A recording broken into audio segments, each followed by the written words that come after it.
Hiya folks, and welcome to Santa Capricia, another episode. And on today's episode, what we're going to be doing today is a little bit of traditional building work. I'm sort of leaving the freeway and the hills and all of the bits around the city behind, and I'm diving into some of the actual areas and trying to build some of the sort of houses and retail areas of Santa Capricia.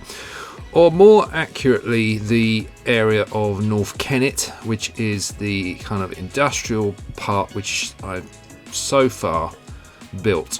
And it's the only part of the city that I have really built at this stage. So I'm just adding in some road networks first of all, just to try and fill out where the actual sort of residential and retail areas will be. So this road is known as Berkeley Avenue, and it runs kind of east-west or west-east across the top of the city, or the sort of northern part of the city, and it will be the main kind of avenue that will run through North Kennet. And this avenue will also have a lot of the kind of retail areas, the malls and motels, things like that. And then off of that, you'll then have more suburban streets, which I'll be working on towards the end of this video, which is obviously where some of the houses will be. So this is really just the beginning of North Kennet, and I think North Kennet itself, it's going to be quite a big area once it's all completed. How much of that I'm going to be showing on video is kind of debatable, because a lot of this will be fairly repetitive work, and I'm aware that I don't want to make videos that just end up being a repeat every week of what I'm doing, for example, at the moment. So I want to end up with videos that are actually interesting rather than just carbon copies of one another. So we'll have to see, but at this stage I'm just sort of showing how I'm going about developing this kind of first residential and retail area.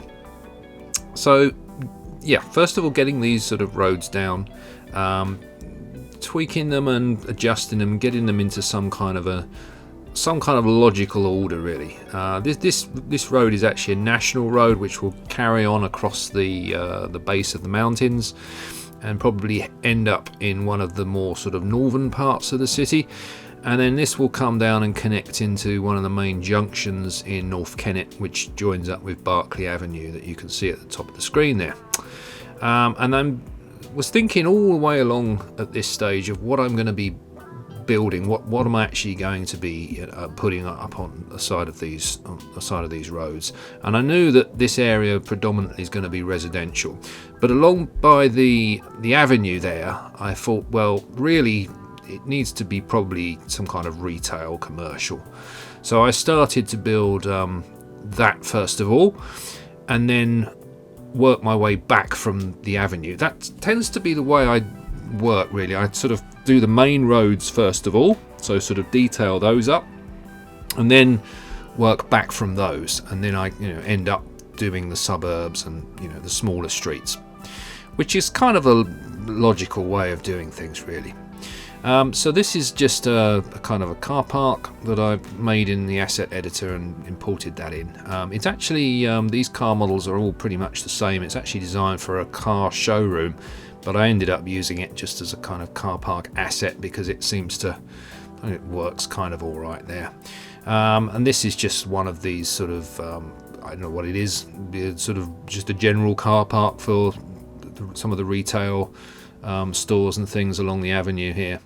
You can see I've been using the PO a lot as well, just especially things like these planters. I can basically just use a standard square planter and then adjust the scale of it in PO, adjust the colour of it as well, and obviously make it fit to your plans, really. And again, this is my sort of little library of PO objects here that I'm just copy and pasting into the city. And this sort of workflow is working quite well for me, I must say. it's a slightly odd setup, I guess, having that out on the edge of the city, but it helps me because I can see what I've got. And as I say, they do tend to be the more common kind of assets and things that I'm using. So that seems to be the kind of way I'm organising the kind of workflow of the city. And I just want this to be kind of a generic kind of like area, really. There's nothing particularly interesting about this location. It's just going to be like a, just a sort of filler area, I suppose. But it is right on the edge of the city, and in some respects it's going to be slightly more visible, I suppose, than if it was just buried in the middle of the city somewhere, because it's up against the hills, the Caprician hills or the Capricia mountains. So if you're going to get sort of views of the mountains, you probably want this area to be reasonably detailed, just so it doesn't sort of fall down in terms of detail. And here I got into editing some chairs and tables. Don't ask me why, but I wanted to make a kind of two-seater table, and I ended up doing that with it, as you can see, which is kind of a slightly fiddly work, but it's quite interesting to do, I guess, with PO. These sort of things you can do, and so I'm just sort of arranging those tables there. But PO is giving me a lot of flexibility. If you want to get to that level of detail, then it's the go-to tool now. The other thing I'm putting down is some little kind of streams and not really rivers, but like little kind of overflow rainwater gullies and things. Because you've got the hills there, I thought, well, if it does rain, you're going to get these kind of like rivulets of water coming down the side of the slope. So I want to put some kind of drainage channels. And I think probably I will put some bigger ones in further along, just some kind of concrete canals, almost like you get in LA, where you get these big dry riverbeds, but they're made of concrete. So when it does rain, or you get the strong storms and things, the water can easily flow away and eventually empty into the sea, into the ocean.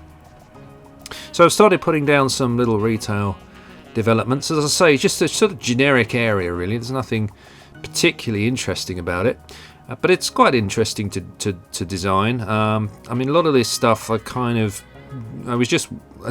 working off Google Maps, but then in the end, I guess it's just because of the way the assets are and what you've got, I kind of then just designed it to fit the city and to fit the space. And this is obviously putting down some decals and things, and the finished result looks okay. As I say, just a generic kind of design. The advantage with these sort of generic props, I guess you call them once they're in, is you can then copy and paste them and put them in other parts of the city, move about the scale and the rotation and everything else, do whatever you want with them. But you can actually copy those and use them for other parts of the city. So once you've built these areas, you can probably, get away with copy and pasting them to some extent. I'm a little bit wary of that because I don't want it just looking like a repeat, but I think there's ways you can do it to reduce that kind of repetitive look. And especially with the more residential areas, I'm very much into copy and pasting them, because, well, one of the main reasons for that is just the sheer amount of time that it takes to sort of do these kind of these sort of locations, these kind of areas, because they're very time heavy, particularly the kind of retail areas of the car parks. And once you start adding walls and trees and stuff in, it just takes a huge amount of time. And there's you can only go so fast with it. I know I'm pretty quick generally with what I build, but even so, it still takes a long time. Before you know it, you've spent sort of 2 or 3 hours, and all you've done is like 2 or 3 blocks. So I think copy and pasting is going to be a good way of filling space fast without going crazy, just because of the amount of stuff you've got to build in these cities. Because Santa Capricia is a big city, it's a huge area that I've given myself to play with. Probably too big, to be honest, but I want to go as kind of big as I can, or certainly in terms of realism, get something that looks as big as I can get it. because that's the sort of look I want, a big city feel, or at least a big sort of suburban sprawl. And here I'm just adding in some bins. I've made a lot of these kind of bin props in the asset editor, which again I can just import them straight in and plant them into the city. So the detail's already there. I've got the trash and everything on the ground. And once you add some decals in, then it looks great. So these little car parks.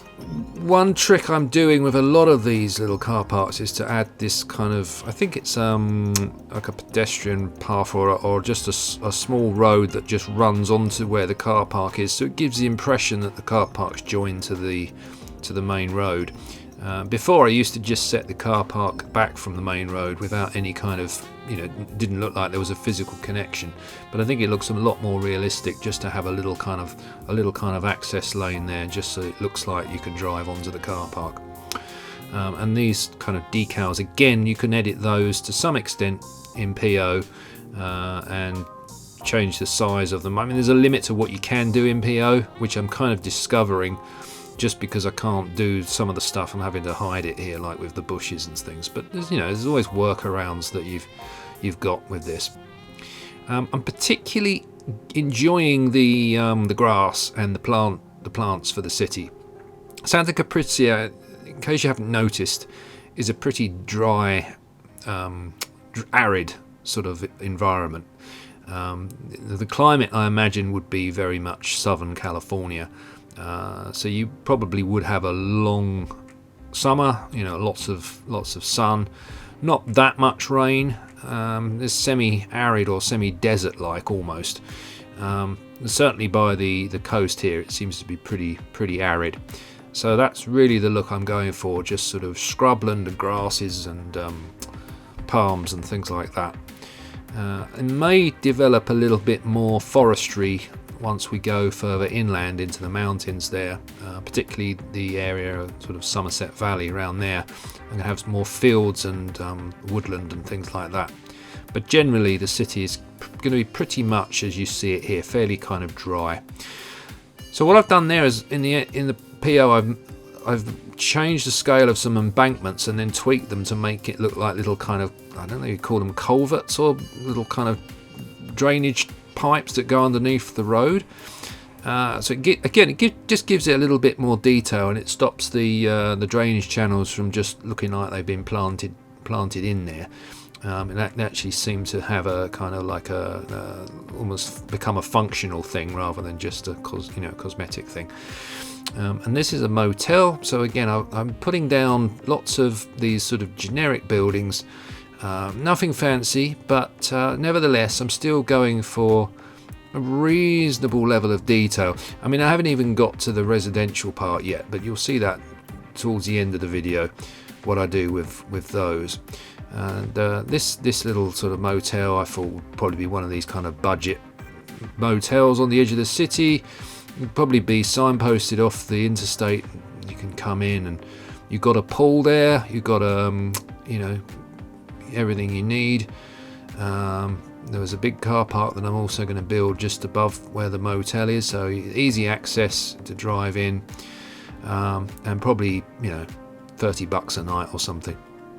Yeah, so this is just finishing off around the edge of the pool, just putting a little fence down. And these sort of motels I see a lot in the States, and I think I've probably stayed in a few of them over the years since I've been on vacation there.